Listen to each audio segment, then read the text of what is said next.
Will we adapt to the situation that we face? Yes, absolutely. I could not agree more.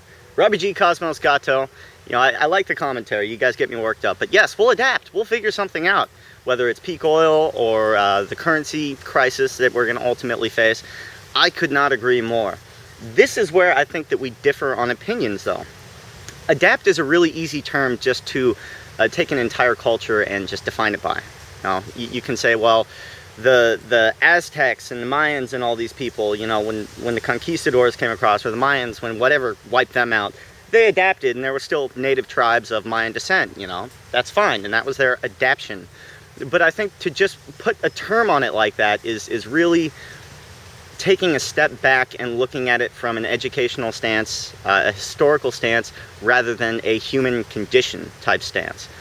And this is what I think when we say, well, cultures adapt and change. So like in Africa, there's, you know, been starvation for a long time in many countries whenever a drought hits.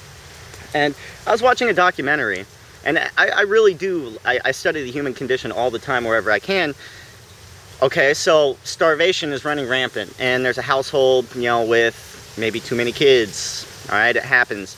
How do they adapt? Well, sometimes they just abandon their kids, kick them out, and they say, go figure it out for yourself. And I'm not talking about 17, 18 years old, like we sometimes do in this country. I'm talking like 12, 13-year-olds. And so that's the adaptation.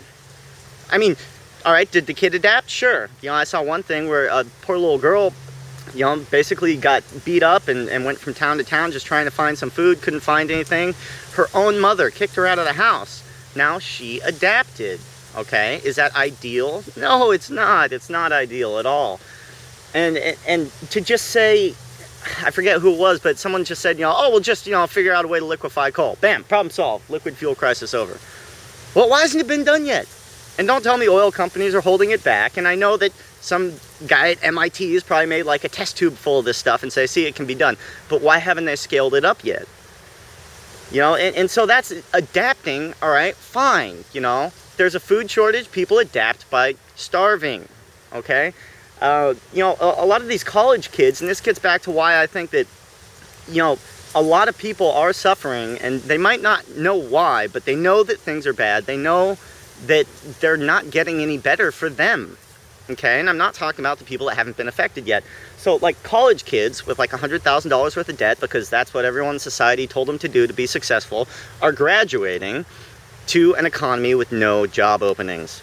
Okay, how are they adapting? They're moving back home with a massive debt load, okay? Again, not ideal. Okay, so when I talk about something like the dollar crashing, of course, people are going to figure out a way to come up with some new currency or a barter system or whatever, but that doesn't mean that the complex economic distribution system that we rely on for our life support is just going to remain intact. You know, it might crumble partially, fully, I don't know. You know, again, when cultures crash, they don't usually do it with a soft landing. It's usually a thud, and then they build back from there. So, you know, yes. I could not agree more with the terminology that you're using, but I think when you glance over the human condition, and this is how I picture it, I probably got it wrong. You know, I'm not meaning this as a personal attack, but, you know, like, when I see a homeless person or someone who's down on their luck or whatever, you know, I take a minute and stop, and I might talk to them, but I really kind of empathize with their condition. I mean, I do care about people. And I don't know if it's just kind of like, a homeless person, they didn't work hard enough, you know, move on. Well, you know, there's some people where it was completely out of their control for the situation that they're in.